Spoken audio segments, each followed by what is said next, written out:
Close my eyes and try not to cry, 'cause if you must leave, I'll understand it.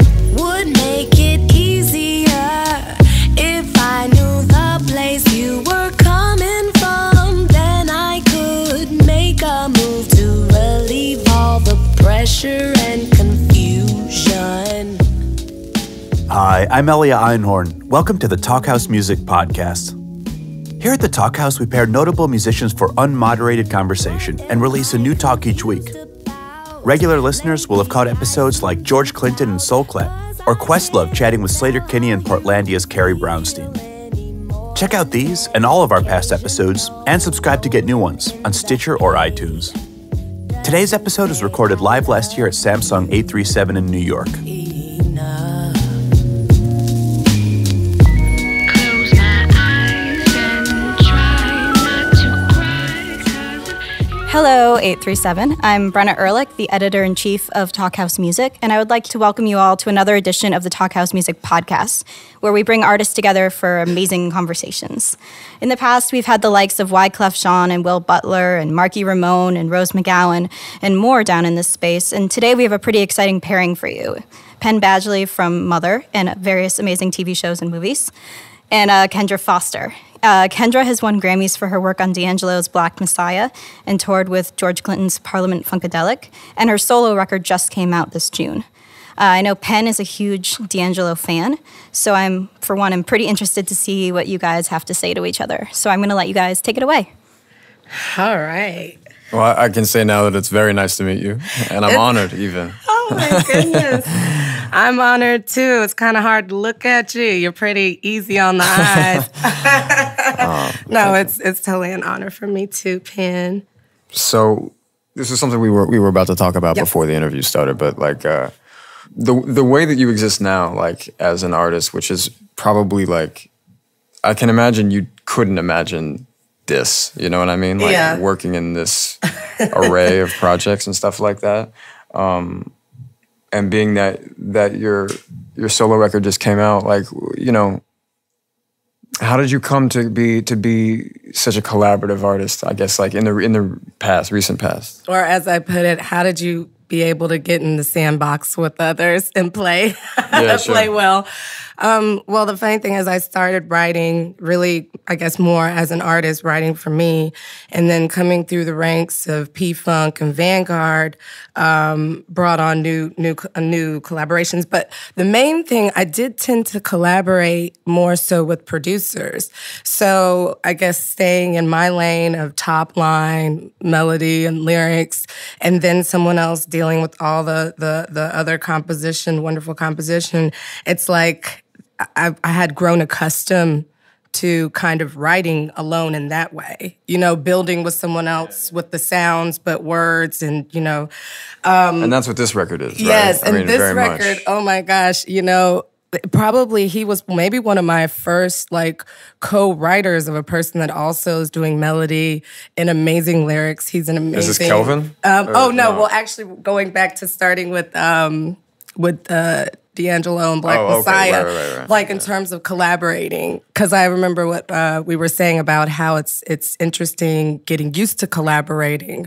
So working with him, he was probably my first co-writer as a top-line writer, which was interesting. It's not a bad place to start. Not a bad place to start, but an extremely intimidating place to start. Because but you've been working together for a while, right? Because I saw that you did work on that Mark Ronson, what is that, Glass Mountain Trust? Trust. Which for the starving D'Angelo fan, like what was that, 5 years ago? That was like, that was water in the desert. And it was weird. I mean, it was weird, and it was different. It kind of, it set the stage a little bit for like what we were going to hear on Black Messiah, you know, a little. Yeah, it's like kind of like the cheese to the palate. You know, I writing with him was very intimidating because not only like was I a enormous fan and but I was wondering how is it going to work? Well, because when we first started, and we started way back like in 2010 or so, even before Glass Mountain Trust, that had come up in the midst of beginning, getting the music that already existed, and then, you know, beginning the formation of what would come. like things like charade and all that. So in the beginning it was submission and approval. You know, I was able to still be alone and kind of come up with stuff and go through everything and censor it all and then, you know, send it to him and get, you know, approval. But then we got in the same room, I was very intimidated about that because I was like, oh my God, I go through a process myself when I'm writing, like stuff shoots down through me. I'm like moving really fast. I'm running to the bathroom. I'm like, I didn't know how that would work. But then, you know, we ended up finishing sentences, you know, looking for a word and coming up with it together. And it was actually very, very nice to play in the sandbox with another writer, even, you know, like somebody that I completely like think is the one in terms of our generation. Well, right. And it's interesting for me to, like, when I saw how much you are a straight up co-writer, you know, I mean, like on the larger part of the record, I was like, well, who is this person? You know?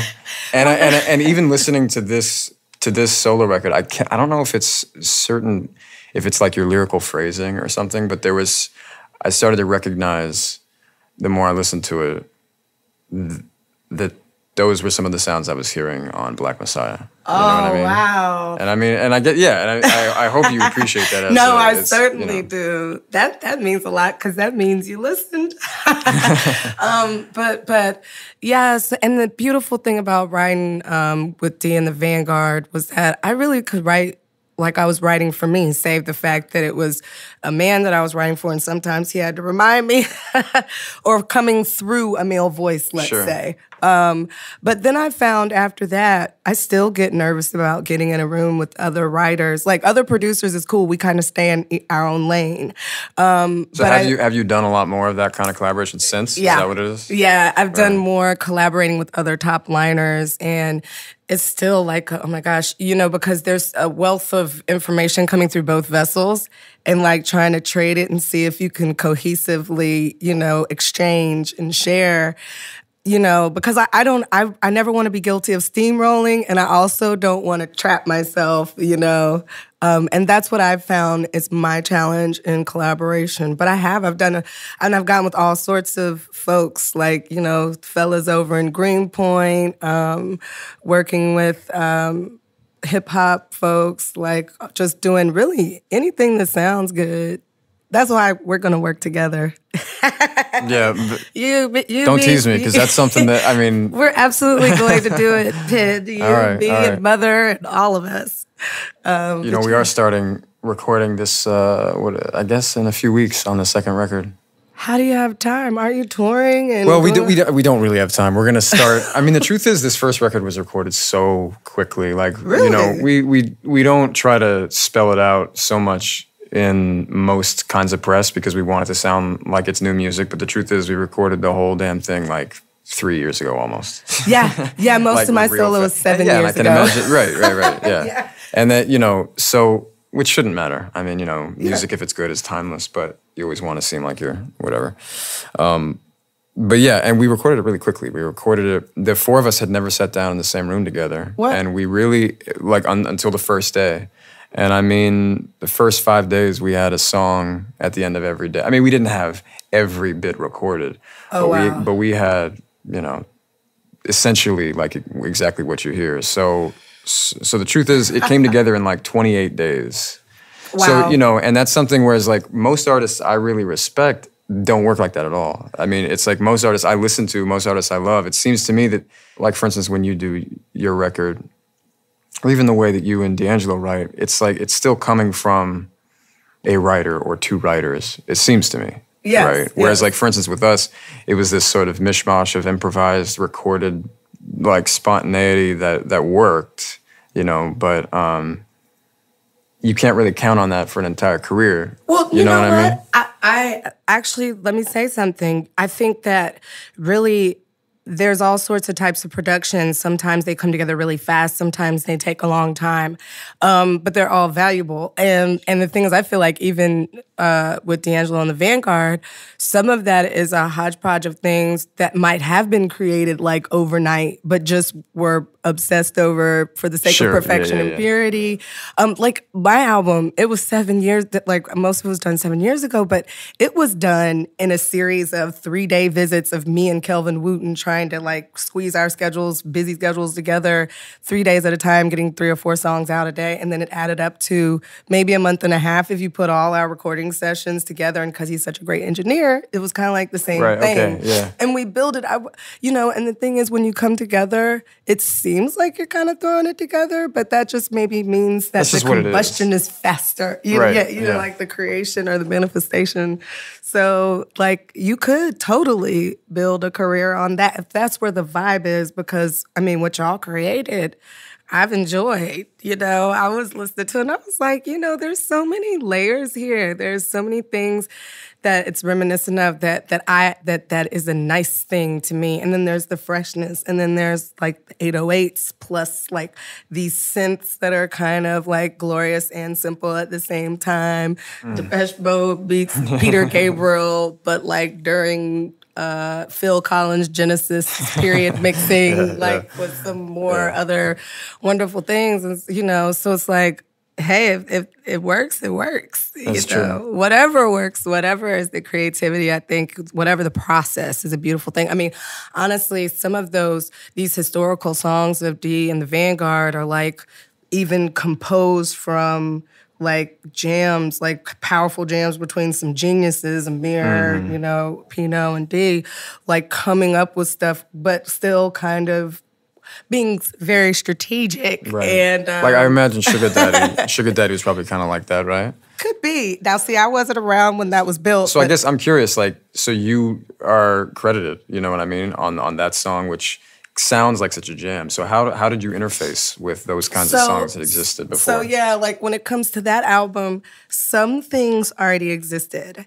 And some stuff, even he had kind of been alone with in his own space, I guess, to really like get it cooking. Sure. 14 years alone. Yeah. And some of those, could have been created. It's like when you have people that create so much music, it's in a vault and sometimes through a period. So some of it was there and then some of it was built. Like once I came in the picture, and then it would be like, hey, we came up with this, like, can't wait to see what you do with it. So stuff like Sugar Daddy, which I can't even speak completely on the origin because I wasn't around when it was formed, but then I filled in the blanks with lyrics and on the bridge melodically, but was like stuff like the charade, it was kind of came from inspiration of stuff we'd been talking about, and then him going to a jam session and then coming back and being like, hey, I did it, I fused this and whatever, like, you got it now, see what you do with it, going back and forth. So, yeah, I mean, sometimes I think it was those jams. Sometimes it was him being a mad scientist and very meticulously like layering something and yeah, so many processes in the process and over a certain amount of time, but it's here. So this guy Kelvin, he's at the helm of this record, right? He most certainly is. I would say, and we're both at the helm, but like as a producer, he would say, "Oh yes, oh most definitely." He is like the sonic liver and kidneys. He's very important. So he's like the backbone too. He plays everything. He's not of relation to the famous musical Wootens. His father is actually a senior executive at NASA. Wow. Yeah. And so he's like plays every instrument beautifully, or almost several, from bass to guitar to piano to And he drums. Engineered it, right? Yes, so he's got that mind. He's got the mathematical mind. It's so amazing because he has all this like musical, mystical, all of that stuff. And then yet, yes, he is. I think he might have studied programming and stuff in school. So he's like totally also an engineer. And I find that not necessarily an easy thing to find all the time because they're two, like, not completely different disciplines, but they are different enough that it's hard to concentrate so much on both. Oh, definitely. Yeah, and so he's like a mastermind, like the best, I won't say a best kept secret, hiding in plain sight, but kind of like he's pretty amazing. He's pretty amazing. And that's why I was able to walk out the door at the end of our sessions with something that's pretty much like, as you said, like what you're hearing now. That's cool. Yeah. Yeah, it's funny. Our producer's the same way, Jimmy Giannopoulos. He works with he works with Lola Wolf and I'm trying to think of like other, a lot. We all work with a lot of different projects, but he's it's funny because he doesn't strike you at all as the type of person to be able to do both. Like to have that mind. He looks fun, but it's funny because it's like he is a wizard with the engineering because like all of what you're hearing again. I mean, he was like doing that in real time. Like it didn't take, it was amazing to watch. And he does not use a sophisticated program at all. What? Okay, we won't ask for his trade secrets, but he engineered that. Wow. Yeah, he did. Wow, because there's something to be said even about that production and the engineering and the sound of all that. Oh, I know. I mean, he and his sort of like lifelong friend from Chicago named Tim Sandusky, where we recorded like about half the record. He also mixed and mastered it in that track Victim, where there's a nice saxophone solo. That's Tim playing. So really it's like Tim and Jimmy together engineering and mastering the whole thing. And again, it basically happened in real time. And it was fascinating to watch because Jimmy and I had known each other for years and we'd not been able to work together like this. So I wasn't quite aware of his technical like gift. Wow. And it's funny, in a way, I'm not even sure that he is or was or, it's like he does it. Yeah, because it needs to be done.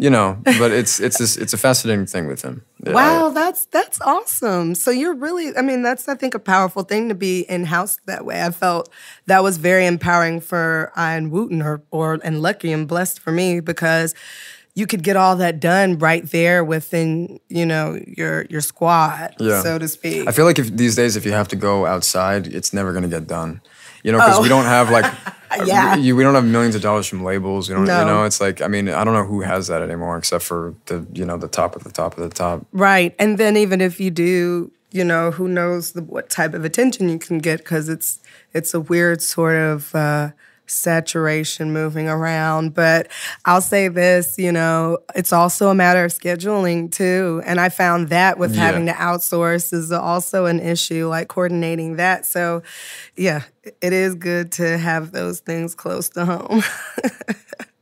So you have this record coming out. I imagine you're probably very busy with like all kinds of, a busy life, busy creative life. Because I know I do, and it's not like I could explain like, oh, I'm busy with this, I'm busy with that. But the creative life is often you're always doing something. Yes, you are.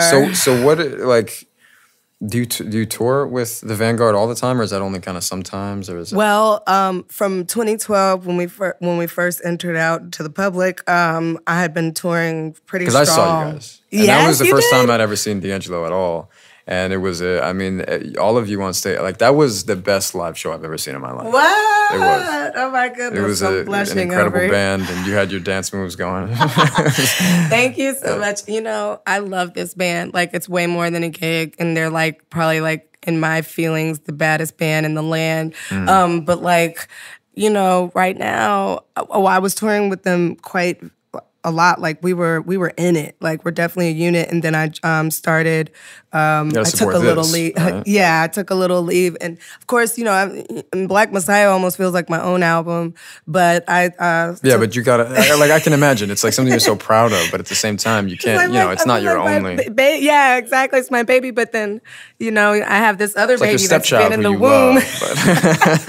And I can't. You know what? I can't even say stepchild because that did come from. Right. But I will say, like, I've also had this other baby in my womb for like 7 months, and you can imagine what carrying that feels like. She was ready to come out. So, I took my leave, and so I was with them all the way up until like, and was actually slated to do a couple more gigs besides this Australian one, all the way up until like just last summer around like we did the U.S. tour. We did our big like Vanguard U.S. tour, and then I took a little leave after that and was going to do a couple other shows. But but yeah. So for me now, I'm not. And in between all that, I would still pop out with George and P-Funk. Really? Yeah. See, I was curious about that. Like if through you were still 2013 and 2014, and anytime we were off with the Vanguard, I'd hop right back out there. So how long did you do that? Like when you first met?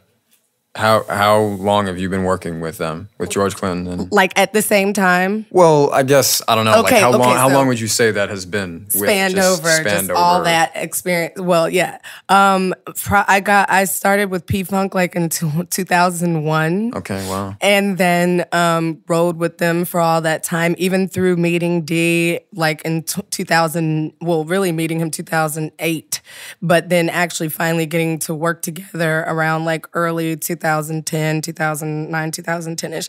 And then through still writing, going out on the road all around the world with George.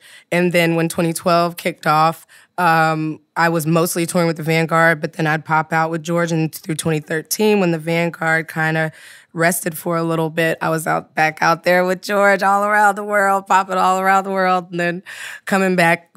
And then finally, once Black Messiah was released, then, I was pretty much from there. And so now I'm definitely wanting to tour myself now on my album, and do as much as I can do to let the world know about it. And so, yeah, I'd be excited to do shows and I'm still writing for other people too. So that stuff's going on in the midst of all of this. And are you always writing? Yeah.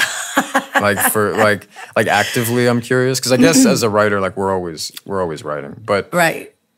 It seems to me like you've certainly made a career out of it for a while, So I mean, how does that work? So, like, do people commission you? Do you get in touch with them? Are you like? That's a very good question. It's a combination of many things. Sometimes I'll be like, hey, just like I did you want to write? If there's someone I'm interested in writing with, sometimes I do have a publishing deal with Sony ATV. So, they'll hook me up with someone, or, you get together with people, you meet people, and then you do it. But honestly, like, I think I'm constantly writing. So sometimes if I get into a situation where, or we'll get word on something that's, to submit to, I may already have something in the cache because there's so many things I've created. If I have to be with a certain producer or whatever, then I'm down. But like, yeah, I think coming up in George's camp, like growing up there, I feel like, is that the way you feel like you grew up in his camp? That's pretty cool. I did. That's really cool. I was there for like 13 years, and I went there at a pretty tender young age, and I really felt like in a way that was my half like undergrad, grad school, because I was in school when I first went on the road, and I was still turning in like homework and doing exams. Studying? Were you studying like dance too or something like that? Well, I also was in a dance company at my school, which was actually a pretty awesome dance company, but I studied math and chemistry at first, and I was trying to be practical, so to speak, and then I couldn't, I had to cross over to the arts where I'd always been, and I studied jazz studies and commercial music. So I had to flip over from like math and chemistry to music theory and all that, which actually, for the most part, math translated well over to music theory. It's the same thing. It was very formula-driven and interbolic relationships. And the same place I struggled in math is where I struggled in, which was fractions for some reason, is where I struggled in rhythmic notation. When I was trying to still write music and arrange and all that, which is now at the recesses of my brain. You mean specifically like writing, like literally writing notation of the time, and all this notation that's crazy. And composition, and so learning like real like music theory, voice leading, key signatures, transposing French horns to concert note and all that stuff. But it's so far in the recesses of my brain. Like when I say I can't even, it's almost like looking at another person when I look at some of that homework, or even the fact that I was doing it on the road. Just imagine being on the road with P-Funk and you're at 20, like 1, 2, 3 years old, on the back of the bus, still trying to do your music theory homework. That's insane. Like still, having the tour experience, but like trying to balance those two. Sometimes I look back at that person, I'm like, where is she? I need her to help me run this label I'm trying to run on my own. But yeah, I was doing it. How much do you feel like, because you've now worked with, arguably some of the heaviest hitting like musicians in the world, like how much do you feel like that kind of intensely formulaic and mathematical understanding of theory is like often benefiting someone. I mean, you know, if that's someone's thing, sure. If they're like an engineer and if they but like, I mean, how much do you encounter that sort of like, that sort of. Like an application. Yeah. Okay, I'll say on a top layer, it's not really been absolutely necessary in my career. Sure. Where I noticed that theory or terminology is helpful if you know how to speak it before you even get to reading or writing it, is just communicating faster with musicians that might be like, oh, this is in cut time, which I can't. Which I'm usually at such a loss for terminology because I didn't. Yeah, I don't know any, by the way. You could also do like George, who has an amazing musical theoretical mind, but probably wouldn't, and just sings the stuff to people. Right, but he doesn't speak like that, right? Right, like, he's not he doesn't know any like of the, that. He doesn't, he may not even know that he sings doing naturally that. And weird integrated. But, I've seen it be helpful in that regard. I've seen it be helpful, like if you walk in on a bandstand and you got to play that music right there and you read. Sure. Yeah. But not really. It's not really entirely, completely like relevant in my work. I would say it's useful in some aspects of the field more than other, and it's not a bad thing to have. But I believe that theory was created after the fact. Of course. Well, it's theory. It's not practice. And it's theory. ever changing. And I think it's a good basis. I mean, and you're also sometimes dealing with Western, most of the time you're dealing with Western theory. There's like, I don't even know if anybody's come up with like a pedagogy or what codified it into something. For some of these amazing scales, I would hear like some of the African dance teachers that would come over, like Miss Mamina too, would sing like notes and intervals I've never even heard before. Like it was nothing like she was singing her ABCs. Right. So yes, or like Persian chanting. I know I've heard a lot of that recently. And that is beautiful. Oh gosh, yes, I've luckily been privy to that as well. And so, I feel like theory has its place. I feel like it can be useful. It's a language. It's a good code and a key to communicate. But it's not absolutely necessary. I have to say, sorry, guys in the theory world. Well, that's what I mean. I've always sort of fantasized being able to take some time to study in that way. But I think the truth is, like, when you're talking about also the best musicians in the world, like, I've always wondered like how much that language, just the shorthand, like is used. But I can imagine like you said, it's really useful for I think people who are coming in later, like session players, or you're late to the game, whatever it is. Or even for me, like I wish sometimes I had a little more at my disposal, because a lot of times I'm playing with players that are really, really awesome, dope, and like cool, but they've studied, so like I could probably tell them if I want them to translate something live a certain way, like if I'm like, dang, I don't know how to say, like, that's a little too much hi-hat, or this is that, or I want the tempo to go like this, but I want it to rock like that. Yeah. That's when I found myself wishing I had more access to it. Me too. Our most recent drummer, because we record as a 4-piece without drums. Jimmy programs the drums, which is why I was gonna ask who does the drums then? Well, so he's. I mean, the reason that the drums are the way they are is because he's not a drummer. You know what I mean? He's like he's bass live, but Darren plays the bass and keys on the record. Okay. So we're very much a 4-piece like on record, and we actually are able to play as a 4-piece live too. But having a drummer is an enormous benefit live. I mean, playing without a drummer would be really whack. So our last guy, he's this genius, studied, went to Berkeley and actually graduated, I think. But I was trying to explain to him, it's a very simple thing. I was like, no, just play straight ahead. Just like simplify what you're doing. And to him, straight ahead is like in double time, jazz stand, like right. And he's like, boom, and I'm like, no, how could that possibly be straight ahead to you? Straight ahead is right, and like to me, I'm just like, no, just straight, like just play it straight, right, and then there's a term for that, right. And so to him, he was like, just tell me to put more space in there, and I was like, okay, all right. and it's moments like that where it would almost be nice for like the entire musical world to have that auxiliary language where you're all speaking the same. It's like, because it is, when a person is unstudied, like for instance myself, I have so much inside my head that I struggle to relate to other people. You know what I mean? And I'm sure, and that's for everybody. Yes. You know, but to me, like being that I've only really been able to explore the professional world of music for the past like 3 years or so, I'm definitely playing a lot of catch up. You know, and there's simple things that I didn't know how to explain at first, and it's just like, you know, like you said, even being live and being like trying to understand how something on record translates to the stage. I mean, that's a whole nother it's just this whole other thing, you know what I mean? And it's like people who don't play might not understand that, even though it's a given.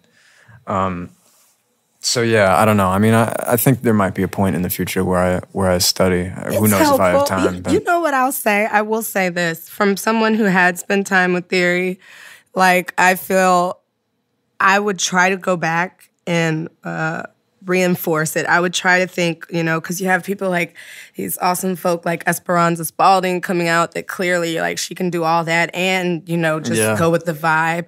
But then I realized like there is so much in my head. You know, I'm trying to do so many different things now that I just got to be okay with not like, you know, jamming in all of them hardcore. And sometimes what I realized is when I started trying to hyper-regimen myself or I won't say that. Discipline is beautiful. Within discipline is much freedom, but with not trying to hold myself accountable for as much.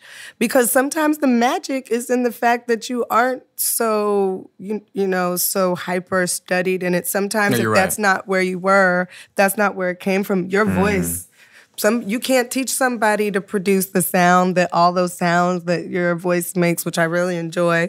But, you know, it's also a cool, like you said, language to explore. The same way I want to reinsert Espanol in my daily practice and like kind of just getting my brain functioning in another way. In that regard, it's cool. You mean speaking Spanish? I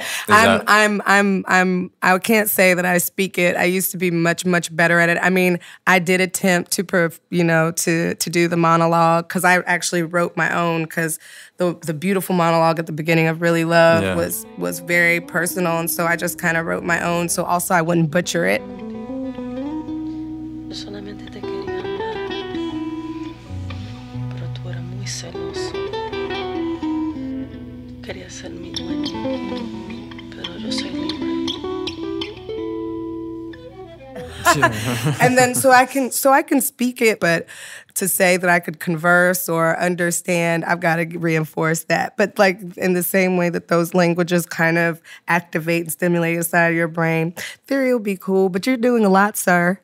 I guess. You're doing a lot, so it's okay if you don't right away. Yeah, I think that's a huge part too, is like you said earlier, having so much in your head and just coming to a place where you're content not getting it all out. Yeah. You know? Because you never will. I mean, like, you never will. Einstein probably had a lot more. Oh, my God. He was like, why can't I figure this out? You know? So it's true. And that's a huge part about being a creative person, just like being content with never being content, I guess. It's hard. Don't say it, but it could be true. I thought about it one morning when I woke up and I was just like, Kendra. Couldn't get out of bed. Yeah, you can't. It's hard because when it all floods in, because you're like, okay, I can do this. I need to do this. Okay, like, because this needs to happen. And it's great that, you know, there's that proactivism, but then it floods so bad that I realized, okay, the creative, and I think artists in general, because expression is basically what we do, and I feel like a lot of times we're almost providing a voice for other people's feelings, like, and whether you're a visual artist to a singer or whatever, like, you know, a lot of times I think the average person is not necessarily outgoing or maybe into necessarily creating, but they certainly can enjoy life or use what's out there. And sometimes, you know, like you need something to sing along with, even when you're a creative, or you need something to like give a voice to your feeling.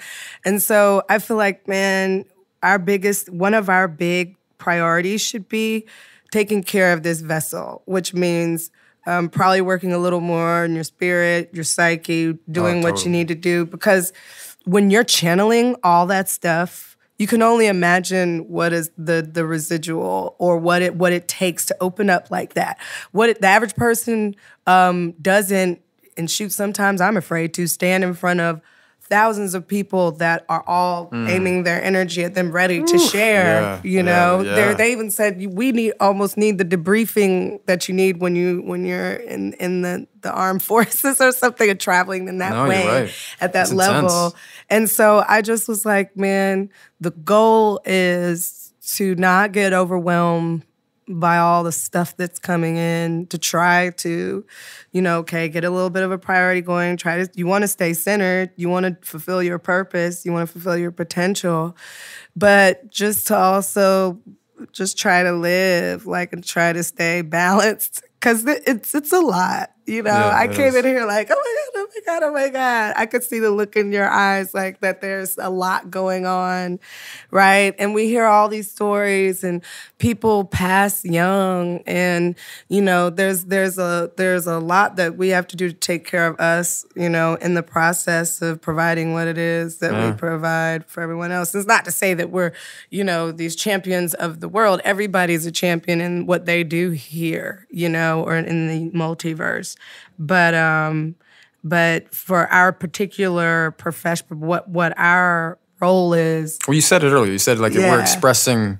I mean, at the end of the day, it's like what we're expressing something. I mean, you can't say no to that. That is what an artist does. That is what people who are creative do. So I mean, and that's an interesting thing, because I mean, it's like, don't we all just kind of spend all day trying to figure out how to express ourselves? No matter who we are. No matter especially now, on social media. I mean, everybody's trying to say something, and it's it's positive in a lot of ways, but you're right. It's kind of intense. You do spend your life trying to express yourself in a way that is wholly honest and you, and yet at the same time, in being that honest, it should be universal in a way. Right. It should be the most relatable thing you have to offer. Right. And that's, for me, that's the challenge that I'm trying to come up against right now. Not come up against like it's a competition or something, or that it's adversarial, but you mentioned spirit and the multiverse, and and I know my relationship to God, my understanding of God, my understanding of spirit, my understanding of just our spiritual reality is to me, and I'm sure you share this because of the people you've worked with and the way I've heard you speak about it, it's such a deeply spiritual thing to do, and yet we live in a time that doesn't understand how to think spiritually or relate spiritually, or we don't have the language for it. So there's gospel music, there's devotional music. And then there's quote unquote secular music. I don't believe in differentiating really. Yes, I mean, I think to me is that's a very awesome point. I really actually wholeheartedly think that the differentiation is I don't know. It just keeps us from a better understanding of a synthesis. Yeah, it's almost a matter of if you don't literally use the word God, or I have a good case in point. One of my mamas asked me. So I really wish one day that you would just come on and sing for the Lord. And I was like, but what I want you to understand is, every time I open my mouth, that's what I feel like I'm doing. I'm trying to use the gift that God gave me. And most of the time, even if it don't seem literal, a lot of times it is coming so much from a spiritual place, from a desire for it to be a ministry. Exactly. I mean, that's the way, for instance, our record, every song is about, I have no idea how this term sounds to other people. It's when you say something like seeking God, I mean, it's who knows what that means to any one person. It's such a personal thing. But I know for me, every song is about that. And it's also about struggling with, the obvious sort of sexual desire, but that's even a very surface level thing. I mean, it's the record sounds like it's one thing, and I recognize that in yours too. Yes. It sounds like something that is sort of outwardly sexual on the surface is obviously much deeper.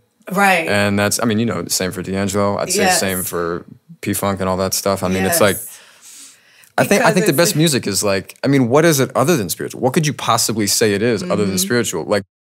I felt like I had to veil my message so much. I was reading a lot of Rumi poetry at the time, and he or at least the translations I was reading, sort of veiled the beauty so well.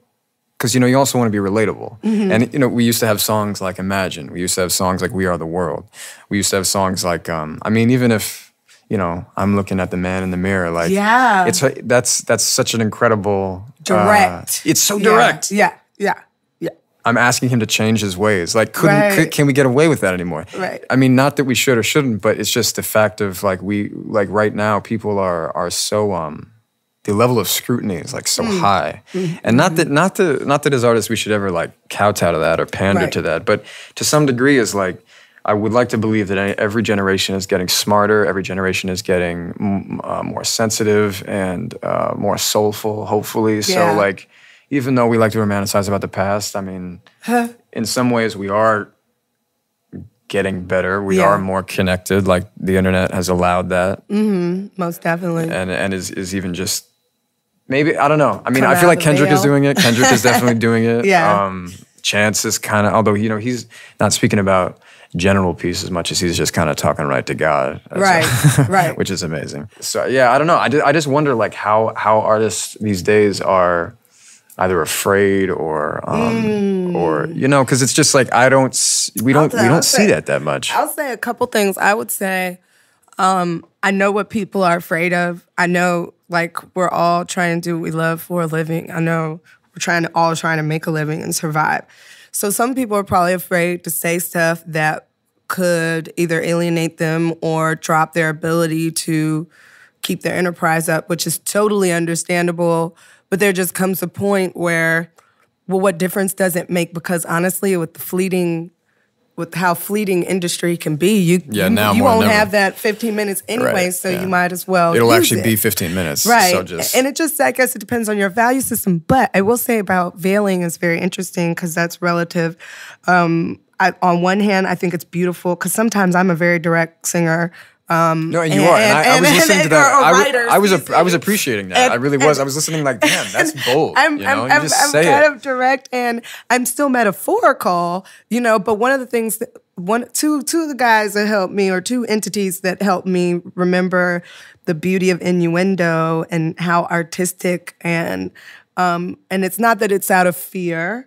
It's more out of being coy and in poetry. Yeah. Like part of it's actually just purity, being artistic and wanting it to be more just flowy and not so obvious. And some of it's kind of being smart enough to know, hey, let the person get all in it and seduce before they realize what they're saying. So that's exactly it. So that right there is why I feel like I've, like, for instance, this record, as I said, is like, anybody who hears our record wouldn't be like, yeah, that's a spiritual record. But, to me, it's like that's all that it is. And so, people think it's about one thing, listening to it, and it sounds outwardly like it's, obviously sexual and stuff. But so yeah, I wonder, like, how much, because every artist is different, right? And I mean, I suppose that we shouldn't be putting pressure on ourselves to, like, be saying something one way or another. But, I don't know. I'll say this. I feel like it should never be out of vogue to speak on things. You're right. And I do suffer from that sometimes, unfortunately, like writing hooks, with certain things, or like me immediately wanting to take it and go deeper than the party. And trust me, I understand the desire to be in the party and opulence, because honestly, that's a fun place and escapism and a place to go. But also just like, hey, it's okay and it's not nerdy to say something. It's okay if you feel moved. I think it would be best in times like these, if you have the power, if it's not going to crush you down to where you won't ever even have a voice, then go ahead and take a chance. If you're moved to do it, do it. Don't worry about, but that's not going to get, this many streams or whatever. I mean, because that's been aggravating me. Look, there's a time and a place for everything. I like being ratchet. I like having fun, which is not synonymous, and all that. But like, there's also a time where I'm like, somebody's got to say something. So yeah, we should, if we're going to, and however it comes out, just not be afraid of it. Whatever is natural, whatever you're being moved to do, not to stifle it. So if you want to make it more like hidden from the direct eye immediately and just you know, to subtly creep in, or whether you want it to be like, hey, we need to do this, here's the list. And that's what I like about, like, why you saying that your music is spiritual, because, you know, I have a feeling when I put it on and I can hear some words or some phrasing. I'm like, oh, okay, that was deep, or that was cute. Right. But it's like, first gets me on the feeling, which I think is so great about it, because I'm just listening to the sounds, or I'm just beat drops or whatever. And then, like, then you lean into, now I'm like, I'm going to listen even more to these words. I'm going to have to go in and take a little, you know, go in a little deeper, because you feel that. You get that. You get that you're in that you're in this place, but you don't try to hurry up and typify it yet.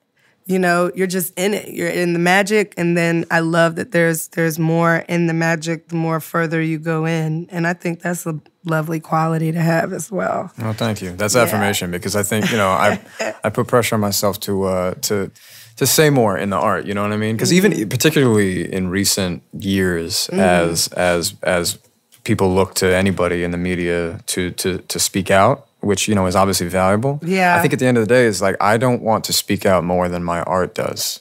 Yeah. Does that make sense? You know, and I actually feel like that's the most responsible. Or like, you let your art speak for you. That's what I mean. That's what I mean. Like, it's like, I don't, you know, I mean, I certainly would never want to be silent in matters that need to be spoken about. Right. You know what I mean? But at the end of the day, like, where is my energy best spent? Where is anyone's energy best spent if they're an artist? Like, isn't, like, you know, I mean, it's a fine line. Living up to your full potential. Yeah, I mean, and yes, it's you're powerful any way you approach it. You know, if your intent is there and it's coming through some kind of way. If you never wanted to say a word in a single interview, you know, but it's clearly all there in your art, or it's there to be found, like, clear or not. Like, what is the most effective way to live? Like, that's a real question I've been asking myself, because, you know, I mean, for instance, Black Messiah dropped the day after the Millions March, and I saw this beautiful tweet from somebody that day. It was like, you know, what's a really lovely thought is that everybody who was marching today, everybody was tweeting, like, you know, about different tracks, and somebody said, "Isn't it a lovely thought that everybody who was marching yesterday is listening to this record today?" Oh my gosh! And like, I have, you know, there are not many D'Angelo interviews out there. There are not many, you know what I mean? And it's like, so it's just that to me speaks volumes. Nobody's questioning whether or not he's like in it for the right reasons, or you know what I mean? I'll give you an example. I know we have little time, but you know, we were actually, when that release was coming about, we were like, on the day of the release, we were actually writing a new song. Really? But we were in the midst of where's that? Doing that. It's a coming. But I remember saying, like, okay, man, like, this march is about to go down. Like, I don't know I know you can't go out there, because that would just be a lot. That would just be a lot, and we have said it with Black Messiah. I mean, we have made our stance. I mean, the record, the title, everything about it. And I was like, so you're good. I was like, but look, before people necessarily know who I am, I think I need to run out there and go out and march. And, you know, I'm going to come back and we'll see what's going on with this release. But then, you know, there was that point where it's like, whatever you can do.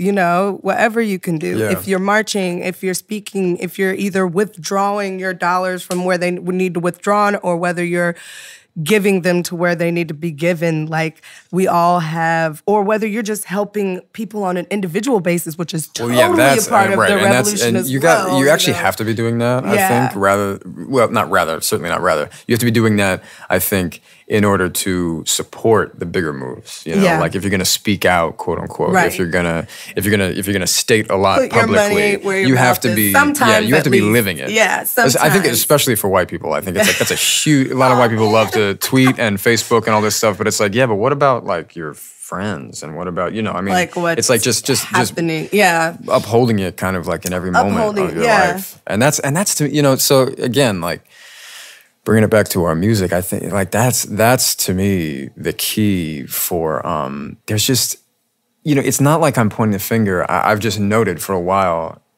there's a hole in music that is being made by, I think, people, sure, but white people too. You know, it's missing. Look, you know what I mean? It's like it's missing. Seminar, and it's not to say like against like. You know, no, it's not against. No, it's not against anything. It's just like it's a space that's missing. We need to, we need to hear that. Yeah, we need to hear a voice because I'm sure it's there. Right. I'm sure it's there, and like I'm sure we hear. You know, we hear this like there's pressure. that Macklemore song like "White Privilege," and it's it's fine. It's a little bit of a mess. It's whatever, but you know, it's a shame that like that's the only place we can look for it. Like, right. That's. And I'm sure, you know, hats off to him for yeah, you're right. And I will say maybe even though I know like we're getting the look to stop, but like you know what did Who's I can understand that yes, I can understand the fear and the pressure for especially maybe for white artists because you know if you say something like that really is gonna also add to the impact, like for real, because it's like it's not just that's their problem. You know what I mean? It's you're saying no. Look at it. Like and there's just like it was maybe 200 years ago for a white man to like sympathize or to care or to get involved. You'll definitely be made an example of. And so I can understand the fear, but hey, we're in a time where yes, I agree with you. You have the power. You can't live in fear. You have the power. You have the power. You're more powerful than most. So, you know, in terms of the food chain. So it would be beautiful to hear it more. You're right. And there's we can maybe cap it off with this. There's again, I can't quote it exactly, but to paraphrase a Toni Morrison quote, I believe it was Toni Morrison. If you have power, it is your job to empower others. If you have freedom, it is your job to make sure that others are free. Yes. And then the last line of the quote is something along the lines of, this is not just a grab bag at a candy store. Or something like that. And I mean, I read it the other day and I was like, that is it. And that to me is, if anything, that is, you know, I actually don't think we can overstate the capacity of anyone or anything. And when it comes to music, when it comes to art, it is a form of expression. And what we need is things expressed, you know? Yes. I mean, to me, I think like that should be the point of music. And and it would be a shame to be so cynical that we wouldn't allow that into our hearts and heads for a second, yes. that music should empower. And a note to the A&Rs and all the people allowing the music through. This means you too. Yeah, that's right. Especially. Don't be afraid. You won't lose your cubicle, you know, because you push through something that has substance. F the cubicle. And we love those that do the right thing. That's the love to all those that do. We need to do more than all those that don't. That's for anybody. All right, I guess so. We're gonna wrap it up. I don't know. It's really nice. We'll keep talking after this. Yeah, and we'll keep working after this. Yeah, definitely. It's been a real honor. Thank you so much for taking the time. The honor is all mine, Penn. I'm not a stranger. It's just a strange thing. Oh, it's getting louder. Believe me again. Danger here is so quiet. Oh.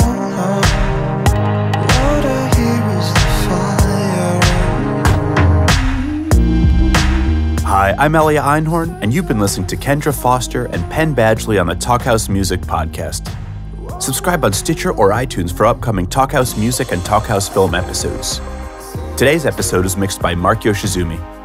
Till next time.